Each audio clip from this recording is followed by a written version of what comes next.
Hello. आज हम vision IAS संस्कृति फरवरी माह का करंट अफेयर कंप्लीट करेंगे। इसमें पहला टॉपिक है मां कामाख्या एक्सेस कॉरिडोर। ये सुर्खियों में क्यों है? हाल ही में प्रधानमंत्री ने असम में मां कामाख्या एक्सेस कॉरिडोर की आधारशिला रखी, इसीलिए ये इम्पोर्टेंट हो जाता है। लेकिन इसमें पूछा जाएगा इस कॉरिडोर के बारे में। इसे काशी यानी यूपी और महाकाल मध्य प्रदेश कॉरिडोर की तर्ज पर डिजाइन किया गया। इस परियोजना को पीएम पूर्वोत्तर क्षेत्र के लिए विकास पहल योजना के तहत मंजूरी दी गई, जो कि केंद्रीय प्रायोजित योजना है। और पीएम किस डिवाइड पीएम डिवाइन योजना के उद्देश्य अवसंरचना परियोजना को वित्त पोषित करना, पूर्वोत्तर क्षेत्र में सामाजिक विकास बढ़ाना, युवा और महिलाओं के लिए आजीविका के अवसर सृजित करना, विकास संबंधी कमियों को दूर करना। मंत्रालय केंद्रीय पूर्वोत्तर क्षेत्र विकास मंत्रालय। जब हम किसी भी योजना के बारे में पढ़ते हैं तो उसकी शुरुआत की डेट, उसके उद्देश्य और मंत्रालय पढ़ना बहुत जरूरी हो जाता है। इसके अलावा यहाँ शब्दावली दे रखी है। उन्माद देवालोई पिकॉक द्वीप पर स्थित है एक शिव मंदिर। ये ब्रह्मपुत्र नदी के मध्य में उमानंद द्वीप पर स्थित है। इसमें अब नीचे माँ कामाख्या मंदिर के बारे में है। माँ कामाख्या मंदिर भारत में स्थित महाशक्ति पीठों में से एक है। 51 शक्तिपीठों में से एक है माँ कामाख्या मंदिर, जो असम में है। इसकी भौगोलिक स्थिति है कि असम के गुवाहाटी में है। नीलचल पहाड़ी, ये इम्पोर्टेंट हो जाता है, जिसके पास ब्रह्मपुत्र नदी बहती है। इसका इतिहास काला पहाड़ द्वारा मूल मंदिर नष्ट करने के बाद 1562 में कोच राजवंश के राजा नर नारायण के आदेश पर इसकी पुनर्निर्माण किया गया। इसका उल्लेख समुद्रगुप्त के अलावा स्तंभलेख में भी मिलता है। ये मंदिर मां शक्ति के अलग अलग रूपों जैसे सुंदरी, त्रिपुरा, तारा, भुवनेश्वरी, बगलामुखी और छिन्नमस्ता को समर्पित है। इसके अलावा यह तंत्रवाद के बारे में दे रखा है, जो हिंदू और बौद्ध दोनों ही में स्थित है। इसकी वास्तुकला ये है कि ये नीलचल शैली में बना हुआ है। इसके अलावा इसमें कुछ नहीं है। और उत्सव, इस मंदिर में अंबुबाची मेला लगता है, जो माँ कामाख्या ऋतुमती यानी रजस्वला रहती है। इस उत्सव के दौरान हिंदू पंचांग के आषाढ़ माह के 7 से 10वें दिन तक मंदिर का कपाट बंद रहता है, क्योंकि ऐसा माना जाता है इस समय देवी कामाख्या रजस्वला के वार्षिक चक्र से गुजरती है। यह एक पारंपरिक मान्यता है। और इस तंत्र विद्या का केंद्र, इस मंदिर को देश में तांत्रिक शक्ति का प्रमुख केंद्र माना जाता है।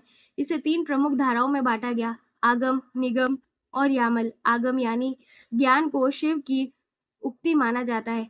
निगम ज्ञान जो शक्ति से आता है। यामल ज्ञान जो ना तो शिव और ना ही शक्ति से आता है। इसके अलावा यहाँ शक्तिपीठ के बारे में दे रखा है। 51 शक्तिपीठ है, जैसे भारत, नेपाल, बांग्लादेश, पाकिस्तान, चीन, श्रीलंका में स्थित है। इनमें से 18 को महाशक्तिपीठ कहा जाता है। ये 18 महाशक्तिपीठ इस मैप में आप देख सकते हैं, जो इम्पोर्टेंट हो जाता है। और कभी आंसर में लिखना पड़े तो हम मैप बनाकर इजीली 18 महाशक्तिपीठ दर्शा सकते हैं। इसके अलावा नीलाचल पहाड़ी के अन्य प्रसिद्ध मंदिर है भुवनेश्वरी, काली, तारा, छिन्नमस्ता, बगला, भैरवी, धूमावती, मातंगी और कमला शामिल है। ये कामाख्या मंदिर परिसर के अन्य प्रसिद्ध मंदिर है। इसके अलावा इन मंदिरों के नीलाचल पहाड़ी के साथ शिव के 5 मंदिर हैं, जैसे कामेश्वर, सिद्धेश्वर, केदारेश्वर, अमृतोकेश्वर, अघोरा, कोटिलिंग मंदिर। ये सभी मंदिर मिलकर कामाख्या परिसर बनाते हैं। ये पीटी के पॉइंट ऑफ व्यू से इम्पोर्टेंट हो जाता है, क्योंकि इसमें प्रीलिम्स में सवाल बन सकता है। मराठा मिलिट्री लैंडस्केप, ये सेकेंड टॉपिक है। ये सुर्खियों में क्यों रहा? यह हाल ही में यूनेस्को विश्व विरासत सूची 24-25 के लिए मराठा मिलिट्री लैंडस्केप का नामांकन करेगा। ये वास्तव में मराठा सैन्य किले हैं, जिन्हें Maratha military landscape of India शीर्षक से नामित किया, यानी मराठाओं के सारे किलों को मिलाकर इसे Maratha military landscape of India नाम दिया गया है। इसके बारे में गौरतलब है कि मराठा मिलिट्री लैंडस्केप 2021 में विश्व विरासत स्थलों की अस्थायी सूची में शामिल है। ये मराठा शासकों की असाधारण किलेबंदी सैन्य व्यवस्था का प्रतिनिधित्व करते हैं। मराठा मिलिट्री लैंडस्केप को सांस्कृतिक मानदंडों की शैली में नामित किया गया। मराठा सैन्य व्यवस्था और सिद्धांत की शुरुआत 17वीं सदी में छत्रपति शिवाजी महाराज के दौरान हुई। आगे व्यवस्था अलग-अलग शासकों में जारी रही। 1818 तक पेशवाओं के काल तक जारी रही। इसके अंतर्गत निम्न विशिष्ट लैंडस्केप यानी भूभाग आते हैं। सह्याद्री पर्वत श्रृंखला, कोंकण तट, दक्कन का पठार, भारतीय प्रायद्वीप में पूर्वी घाट। साथ ही कॉलम में हम दे सकते हैं महाराष्ट्र के अन्य विश्व धरोहर स्थल, क्योंकि मराठे मुंबई या महाराष्ट्र तक ही थे। इनका प्रमुख केंद्र पुणे था। सांस्कृतिक, अजंता की गुफाएं, एलोरा गुफाएं, एलिफेंटा गुफाएं, शिवाजी महाराज टर्मिनल और मुंबई की Victoria Gothic art deco ensemble. प्राकृतिक पश्चिमी घाट 2012। महाराष्ट्र के अलावा केरल, तमिलनाडु, कर्नाटक, गोवा और गुजरात में भी विस्तृत है। अब मराठा मिलिट्री लैंडस्केप के प्रमुख किले आते हैं, जो ये पूरा टॉपिक प्रीलिम्स के लिहाज से बहुत इंपॉर्टेंट हो जाता है। पहाड़ी किले, सालहेर, इस जगह 1672 में मराठों और मुगलों के बीच एक प्रसिद्ध युद्ध हुआ था। शिवनेरी किला, छत्रपति शिवाजी का जन्म इसी किले में हुआ। लोहागढ़, ये किला भज में बौद्ध गुफाओं के नजदीक स्थित है। रायगढ़, छत्रपति शिवाजी अपनी राजधानी बनाई थी। ये ज्यादा इंपॉर्टेंट हो जाते हैं। एक तो शिवनेरी किला और रायगढ़। राजगढ़, यह हिंद स्वराज के प्रथम राजनीतिक केंद्र के रूप में स्थित है। ये किला मुरुम्बदेव नामक पर्वत पर बना, इसीलिए इसे मुरुम्बदेव के नाम से भी जाना जाता है। ये मराठा साम्राज्य की राजधानी थी। यह उन 17 किलों में से एक था जिसे शिवाजी महाराज ने 1665 में पुरंदर की संधि पर हस्ताक्षर करते समय अपने पास रखा था। फिर आते हैं जिंजी किला, तमिलनाडु। इसमें यही आता है कि जिंजी किला कहाँ है, कि तमिलनाडु। द्वीपीय किले, सिंधु दुर्ग, यह अरब सागर में स्थित है। सुवर्ण दुर्ग, खंडेरी किला, इसमें यह आता है कि द्वीपीय किले कौन से हैं। हमें ये पूछा जा सकता है कि इनमें से द्वीपीय किला कौन सा है, और इनमें से कुछ ऑप्शन देकर कुछ दूसरे ऑप्शन भी दे सकते हैं। खंडेरी किला। और फिर आते हैं पहाड़ी किले। प्रतापगढ़, ये शिवाजी और अफजल खान के बीच लड़ाई के लिए प्रसिद्ध है। पहाड़ी पठार किले। पन्हाला किला, ताराबाई के समय यह मराठा की राजधानी थी। फिर आते हैं तटीय किले। विजय दुर्ग, शिवाजी यह किला बीजापुर के सुल्तान आदिल शाह से छीना, बाद में इसका नाम बदलकर विजय दुर्ग रखा। इसे पूर्व का जिब्राल्टर भी कहा जाता है। ये लाइन सबसे इंपॉर्टेंट है। पूर्व का जिब्राल्टर किस किले को कहते हैं? विजयगढ़ दुर्ग। विजय दुर्ग, मराठा साम्राज्य अब एक नजर में, यानी इनकी स्थापना जो 1674 में शिवाजी महाराज ने की थी। 6 जून 1674 छत्रपति शिवाजी महाराज का राज्याभिषेक हुआ था। राजधानी, रायगढ़ किला, जिंजी, सतारा और पुणे। ये चारों राजधानियां अलग अलग पेशवा या बाजीराव के काल में थी। शासन क्षेत्र, इनका शासनकाल मराठा साम्राज्य का विस्तार उत्तर में पेशावर से लेकर दक्षिण में तंजावुर तक था, जिसे अब तंजौर भी कहते थे। प्रशासन, शिवाजी ने अष्टप्रधान नामक प्रशासनिक व्यवस्था शुरुआत की, जिसमें 8 मंत्री थे। इसमें यह पूछा जा सकता है इन पेशवा यानी प्रधानमंत्री, अमात्य मंत्री, इनमें से कोई भी नाम देकर पूछ सकते हैं कि ये मंत्री क्या काम करता था। जैसे सचिव, मंत्री, गृह मंत्री, सेनापति। जैसे सुमंत कौन सा मंत्री था, तो विदेश मंत्री। न्यायाध्यक्ष, मुख्य न्यायाधीश। पंडित राव, न्याय और धर्मार्थ अनुदान के प्रभारी। राजस्व नीति, इन्होंने 2 तरह के कर लिए अपने साम्राज्य के लिए। साम्राज्य विस्तार में राजस्व नीति बहुत महत्वपूर्ण होती है, क्योंकि ये साम्राज्य की आय तय करती है। सरदेशमुखी, ये संपूर्ण मराठा साम्राज्य के राजस्व पर लगाया गया 10% का अतिरिक्त शुल्क था। हमें इनकी दरें याद रखनी है। जैसे सरदेशमुखी 10%, चौथ कुल राजस्व का 1/4 हिस्सा। चौथ वसूली पड़ोसी राज्यों से होती जिनके क्षेत्र मराठा साम्राज्य का हिस्सा नहीं थे। उन मराठों ने उनके सामने शर्त रखी, यदि वो चौथ नामक कर देते हैं तो उनके साम्राज्य पर मराठा आक्रमण नहीं करेंगे। पेशवा का प्रभुत्व और मराठा का पतन। 1749 में शाहूजी महाराज प्रथम की मौत के बाद पेशवा बालाजी बाजीराव मराठा के वास्तविक शासक बने।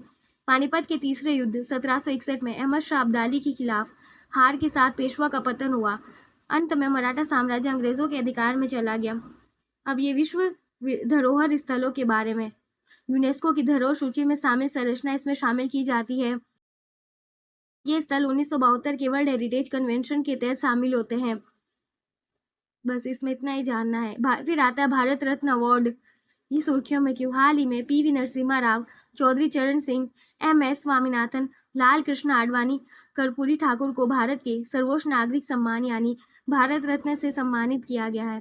हमें ये सभी नाम ध्यान रखने होंगे ताकि पीटी में जब ये सवाल है तो मैं इसका आंसर आसानी से कर सके। अब आता है भारत रत्न के बारे में जानकारी। ये भारत का सर्वोच्च सम्मान है। इसे भारत के राष्ट्रपति द्वारा व्यक्तियों को किसी भी क्षेत्र में उत्कृष्ट सेवा के लिए दिया जाता है, भले वो व्यक्ति किसी भी जाति, व्यवसाय, पद या जेंडर से संबंधित हो। यह आ सकता है कि भारत रत्न किसके द्वारा दिया जाता है? प्रधानमंत्री और राष्ट्रपति के हमें इनके नाम देकर कंफ्यूज किया जा सकता है। फिर इनकी भारत रत्न अवार्ड की स्थापना किस तरह से हुई? स्थापना भारत रत्न सम्मान 2 जनवरी 1954 को पूर्व राष्ट्रपति डॉक्टर राजेंद्र प्रसाद ने इसकी शुरुआत की थी। विनियमन संविधान के अनुच्छेद 18 के अनुसार इस सम्मान को प्राप्त करने वाला व्यक्ति अपने नाम के आगे या पीछे उपाधि के रूप में भारत रत्न शब्दावली नहीं जोड़ सकता, नहीं तो उसका यह अवार्ड छीना जा सकता है। भारत रत्न सम्मान प्राप्त करने वाले आरंभिक व्यक्ति थे। पहली बार ये सम्मान 1954 में चक्रवर्ती राजगोपालाचारी, डॉक्टर सर्वपल्ली राधाकृष्णन और सी.वी. रमन को दिया गया था। यह हमें याद रखना होगा।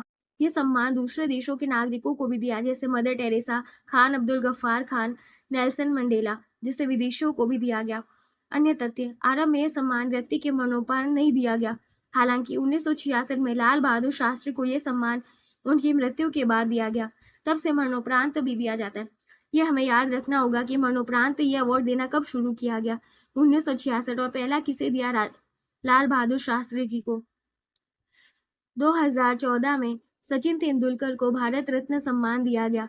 वे सम्मान प्राप्त पाने वाले सबसे कम उम्र के व्यक्ति और प्रथम खिलाड़ी भी थे। ये लाइन भी इम्पोर्टेंट हो जाती है। प्रत्येक वर्ष अधिकतम कितने पुरस्कार दिए जाते हैं? पहले 3 थे, जो अपवाद स्वरूप 2024 और 1999 में 5 और 4 दिए गए। भारत रत्न डिजाइन आकार ये इतना नहीं होता है।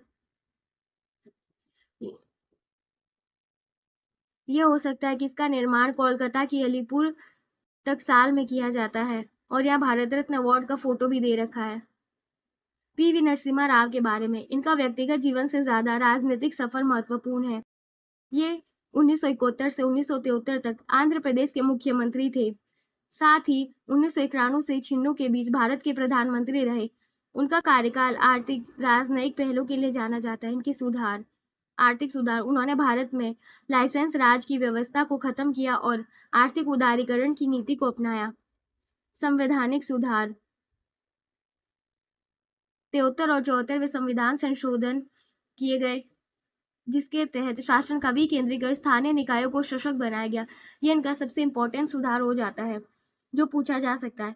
राजनयिक पहले, नरसिम्हा राव ने 1983 में गुटनिरपेक्ष आंदोलन के 7वें शिखर सम्मेलन की मेजबानी की। इसके अलावा पश्चिम एशिया में एक विशेष गुटनिरपेक्ष मिशन का नेतृत्व किया। इन्होंने इजराइल के साथ राजनयिक संबंध भी स्थापित किए और लुक ईस्ट पॉलिसी की शुरुआत की। भारत अमेरिकी संबंध में सुधार के लिए व्यापार, रक्षा, प्रौद्योगिकी हस्तांतरण में सहयोग को बढ़ावा दिया। अब चौधरी चरण सिंह के बारे में, इनका भी राजनीतिक सफर ही महत्वपूर्ण है। ये 2 बार यूपी के मुख्यमंत्री रहे। ईयर इतना याद रखना जरूरी नहीं होता है। साथ ही ये जुलाई में अल्पावधि के लिए भारत के पीएम भी रहे। फिर चौधरी चरण सिंह के सुधार, ऋण मुक्ति विधेयक 1939, वे यूपी में भूमि सुधारों के मुख्य प्रवर्तक थे। उन्होंने ये विधेयक तैयार किया और उसे अंतिम रूप दे अग्रणी भूमिका निभाई। इस कानून में ग्रामीण कर्जदारों को बड़ी राहत मिली। ये इंपॉर्टेंट हो जाता है कि ये विधेयक किसके लिए था, तो ग्रामीण कर्जदारों के लिए। और इनकी रचनाएं भी साइड में दे रखी है। Abolition of zamindari, agrarian revolution in UP, joint farming act, India's poverty and its solution, India's economic policy, economic nightmare of India। इनकी कृतियां इंपॉर्टेंट है। ये नाम देकर पूछा जा सकता है कि ये कृतियां किनके द्वारा लिखित है, तो हमें इनकी कृतियों को ध्यान में रखना होगा। साथ ही यूपी में जमींदारी प्रथा में के उन्मूलन में। ये परिणाम था यूपी जमींदारी और भूमि सुधार अधिनियम 1952 का। फिर यूपी जो चकबंदी अधिनियम 1953, जो अपेक्षाकृत कम समृद्ध किसानों को भूमि जोत में चकबंदी का मार्ग प्रशस्त करता है। फिर यूपी मृदा संरक्षण अधिनियम 1954, भूधारण अधिनियम 1960। ये सभी यूपी पीसीएस के लिए इम्पोर्टेंट हो सकता है, यूपीएससी में इनके चांसेस कम रहते हैं। फिर पद्म पुरस्कार के बारे में भी बताया गया है। ये पुरस्कार 1954 में स्थापित किया गया। साथ ही इसकी 3 श्रेणियाँ हैं। पद्म विभूषण असाधारण और विशिष्ट सेवा के लिए, फिर पद्म भूषण उच्च स्तर की सेवा के लिए और पद्मश्री विशिष्ट सेवा के लिए। ये संविधान के अनुच्छेद 18 के अंतर्गत ये भी कोई उपाधि नहीं है। नेक्स्ट है रानी चेन्नम्मा। रानी चेन्नम्मा का विद्रोह की हाल ही में 200 वर्षगांठ पूरी हुई है। ऐसे टॉपिक्स जिनके 25, 50, 100 या 200वीं वर्षगांठ मनाई जाती है, वो एग्जाम पॉइंट ऑफ व्यू से इम्पोर्टेंट हो जाते हैं। रानी चेन्नम्मा का परिचय। इनका जन्म 1778 में काकती यानी कर्नाटक में हुआ। इन्होंने शिवलिंगप्पा को गोद लिया क्योंकि इनके अपना कोई पुत्र नहीं था। ईस्ट इंडिया कंपनी के साथ संघर्ष। डॉक्ट्रिन ऑफ लैप या व्यवगत का सिद्धांत के तहत दत्तक पुत्र को कानूनी उत्तराधिकार के रूप में स्वीकार नहीं किया। इस और अंग्रेजों ने रानी चेन्नम्मा के खजाने को लूटने का प्रयास किया, इसीलिए कित्तूर में 1824 में विद्रोह हुआ। कित्तूर विद्रोह 1824 के बारे में। इसे ईस्ट इंडिया कंपनी के खिलाफ पहला भारतीय सशस्त्र विद्रोह माना जाता है। साथ ही महिलाओं के नेतृत्व में किए गए आरंभिक उपनिवेशवाद विरोधी संघर्षों में से एक था। ब्रिटिश सेना ने कित्तूर के किले पर आक्रमण करके कब्जा कर लिया। साथ ही रानी चेन्नम्मा और उनके परिवार वालों को बेलहोंगल के किले में कैद कर दिया और 1829 में मृत्यु हो गई। उनके लेफ्टिनेंट सांगोली रायन्ना ने युद्ध में मुख्य भूमिका निभाई थी। अब डॉक्ट्रिन ऑफ लैप्स की नीति, इसके अलावा भी ईस्ट इंडिया कंपनी ने कई नीतियां अपनाई, जैसे रिंग ऑफ फेंस की नीति यानी घेरे की नीति और सहायक संधि, जिसके माध्यम से इसे स्वीकार करने वाले राजा की सुरक्षा की जिम्मेदारी अंग्रेजों की होगी, लेकिन उस सेना को अपने पास रखने का व्यय वह संबंधित राजा उठाएगा। सहायक संधि में ये भी प्रावधान था कि सहायक संधि को स्वीकारने वाले राजा के दरबार में अंग्रेज रेजिडेंट होगा, जो उनके आंतरिक कार्य में हस्तक्षेप नहीं करेगा। लेकिन वर्तमान में उल्टा ही होता, सारे आंतरिक कार्य उसी के हस्तक्षेप से चलते थे। साथ ही विदेश नीति का संचालन भी अंग्रेज ही करेंगे। अंग्रेजों की इजाज़त के बिना वो किसी अन्य कंपनी को ना तो दरबार में रख सकता है, ना उनके साथ व्यापार कर सकता है। यह थी सहायक संधि। फिर शासन करने में अक्षम या स्पष्ट पुरुष उत्तराधिकारी के बिना मर जाए तो उसकी रियासत या क्षेत्र पर ब्रिटिश शासन का कब्जा हो जाएगा। ये थी डॉक्ट्रिन ऑफ लैप्स की नीति। इसके तहत सबसे पहले सतारा, जैतपुर, सबलपुर, बघाट, उदयपुर, झांसी, नागपुर जैसी रियासतों को इसी सिद्धांत के तहत ब्रिटिश साम्राज्य में मिला लिया गया। 1857 के विद्रोह के बाद इस सिद्धांत को त्याग दिया गया, क्योंकि इस विद्रोह के बाद ब्रिटिश कंपनी नहीं बल्कि ब्रिटिश सरकार का शासन हो जाता है और वहां की रानी ने यह घोषणा की थी कि यह अधिकार त्याग दिया जाएगा। ये घोषणा 1858 के संसदीय अधिनियम के तहत हुई थी। ये पूछा जा सकता है कि सतारा, जैतपुर, संबलपुर इन सब के नाम देकर के किसे व्यवगत की नीति के तहत हड़पा गया था। अगला टॉपिक स्वामी महर्षि दयानंद सरस्वती। इन्होंने वेदों की ओर लोटो नारा दिया था। सुर्खियों में क्यों? हाल ही में सामाजिक धार्मिक सुधार महर्षि दयानंद सरस्वती की 200वीं जयंती मनाई गई। इनकी भी 200वीं जयंती मनाई गई, इसीलिए ये न्यूज में आए। महर्षि दयानंद सरस्वती, इनका जन्म 1824, मृत्यु 1883। प्रारंभिक जीवन में यही ध्यान रखना है, जन्म गुजरात में हुआ था। बचपन का नाम मूलशंकर, उन्हें दयाराम भी कहते थे, इसी से दयानंद नाम पड़ा। शिक्षा और ज्ञान, उन्होंने मथुरा में, इनके गुरु का नाम गुरु विरजानंद था। इनके गुरु का नाम अक्सर पूछा जाता है और इनके द्वारा दिए गए नारा को भी। दयानंद सरस्वती का योगदान और वर्तमान परिदृश्य में विचार और सिद्धांत की प्रासंगिकता।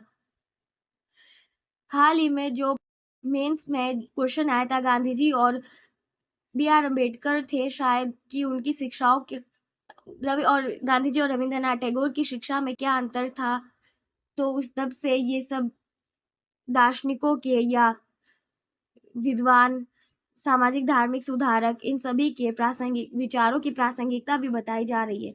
इसी से सामाजिक योगदान में उन्होंने वेदों से प्रेरित थे, शुद्धि आंदोलन चलाए, यानी जो लोग ईसाई धर्म या अन्य इस्लामिक प्रभाव में आकर हिंदू धर्म से अलग हो गए थे, उन्हें वापस शुद्धि आंदोलन के द्वारा मूल हिंदू धर्म में लाया गया।